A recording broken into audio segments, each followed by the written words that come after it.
So hello everyone, তো এটা চতুর্মাস, তো তার জন্য আমরা নিরামিষ খাচ্ছি। তো প্রথমে পনিরগুলোকে বের করে নিলাম, করার পর এখানে ছোট ছোট করে কেটে নিয়েছি এই যে। তারপর হচ্ছে পনিরগুলোকে ভেজে তারপরে হয়েছে জলে ভিজিয়ে রেখেছি, তাহলে নরম হয়। তারপর আলুগুলোও ভেজে নিয়েছি, এই যে আলুগুলো ভেজে নিয়েছি।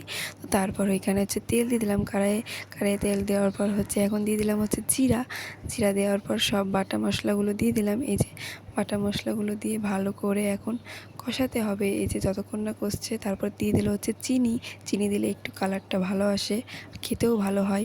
তো তারপর হচ্ছে এখানে দিয়ে দিল হলুদ, তারপরে এখানে হচ্ছে ধনিয়া গুঁড়া দিয়ে দিল। তো তারপর ভালো করে কষাতে হবে, এই যে ভালো করে কষেও গেছে, দেখো কত সুন্দর একদম।